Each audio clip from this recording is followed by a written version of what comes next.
let me ask you this. When's the last time you clicked on a song just because you love the cover art? Cover art is the face of your music. It can be the difference between someone scrolling past or becoming your next fan. In this video, I'm going to break down why artwork still matters in 2025 and how it can shape your brand as an artist. For those that don't know who I am, my name is Zach and I go by Captive Portal.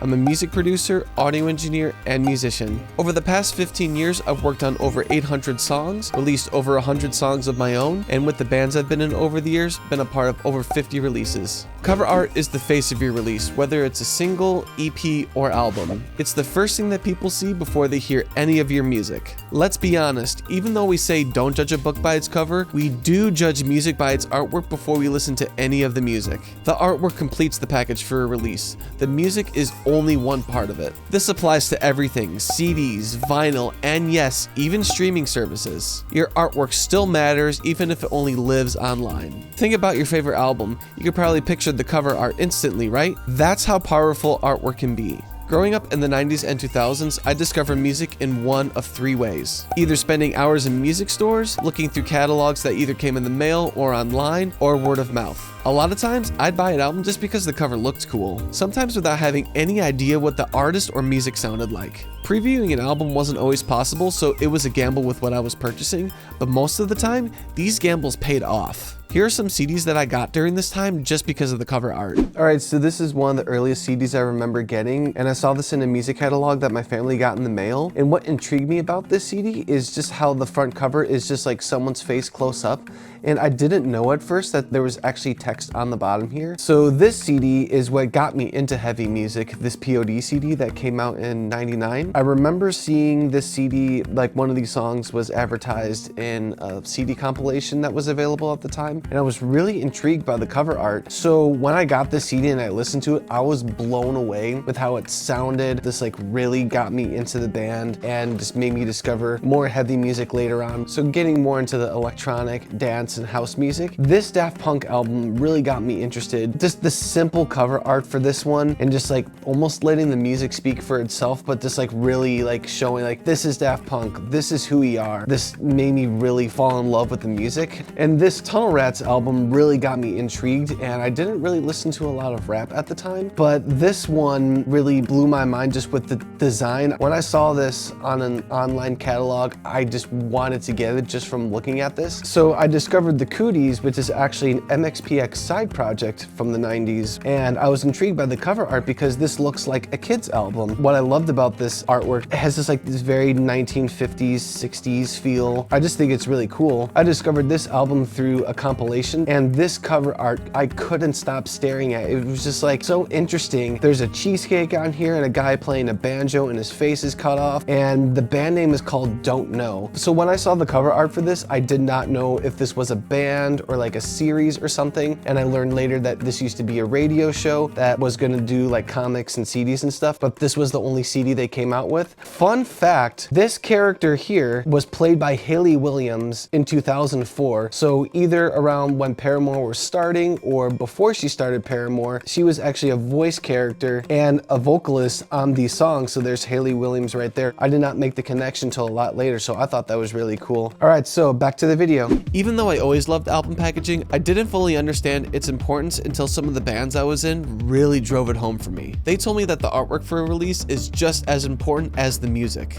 And with the releases we did, I got to see this firsthand. The cover art was made with care, and it helped tell the story of these releases and also emphasize on the branding and art style of these bands. There were times where our bands got comments from people over the years where they said they loved our artwork so much that it actually helped persuade them to buy our music. These experiences helped me be more conscious of cover art going forward. One record label that absolutely nailed their visual identity in my opinion is Ed Banger Records, based in France. Most of the label's early releases were designed by the artist Somi. He had this certain art style where you can instantly tell that it was an Ed Banger release just by looking at the cover art. You already had a sense what the release would sound like. However, not every label pulls this off in my opinion. I've noticed this especially in EDM these days. A lot of these digital labels have artwork that just blends together and it just feels uninspired to me. When everything blends together, nothing stands out. The cover art just feels like an afterthought, and it makes me lose interest in what the label's releasing. Just like how the title and thumbnail of a YouTube video makes you decide whether to click on it or scroll past, the same principle applies to your music.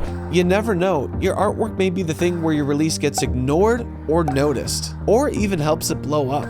I've seen people talk about the cover art of an album before the music is even released. There are many articles out there where it's just about iconic cover art. If your music has a signature sound and vibe, your artwork can reflect that too. It can define an era of your career or your entire artist brand. Here's some artists who've nailed their identity through their artwork. So this electronic artist Transient has done many releases over the years, but the ones that I've noticed mostly were the ones where he had this like mirrored image kind of look, where it's kind of like this kaleidoscope feel, and those are some of my favorite of his early releases. Every single Justice album has their cross logo front and center, and they just have a different variation of that artwork, and you can instantly tell just by looking at the cover art that it's a Justice album. I've noticed this in the latest albums of Rebecca Black, Sabrina Carpenter, and Poppy, where it's just a photo of them in a certain scene with no text. And I've also noticed in the latest two Poppy albums, she's facing a certain direction. I don't know if that's intentional or not, so we'll see if that happens on the next album. For the next three artists, I've noticed they had a similar layout to their catalog of releases. For the electronic artist Danger's first releases, his artist name was on the bottom center,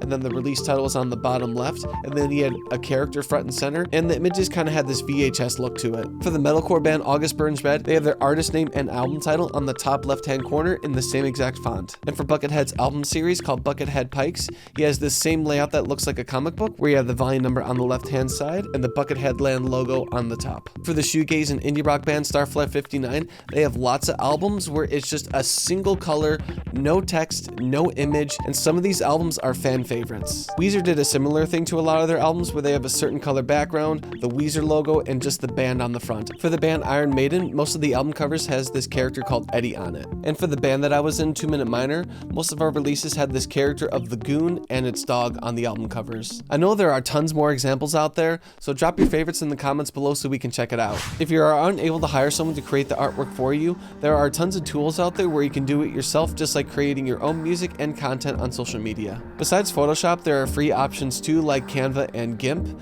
and there are plenty other mobile apps too. Find the tool that best fits your workflow, just like choosing a DAW to make your own music or a video editing app for your social media content. Personally, I use Photoshop for no other reason than it's what I've stuck with over the years. Now, without trying to open up a giant can of worms, this could be a whole separate video or a series of videos. I quickly want to talk about generative AI art and this one reason why I personally don't recommend that you currently use it for your music. Quick disclaimer, this is not legal advice, I'm not a lawyer. Since this is still new and many countries are working on legislation for AI use, things are still uncertain in the moment depending on the country you live in. There are some countries that say you cannot own the copyright of your cover art because it was made by AI and not by a human. It is best to make the artwork yourself or hire someone to do it, just to make sure that you have the copyright ownership of your artwork as well as your music.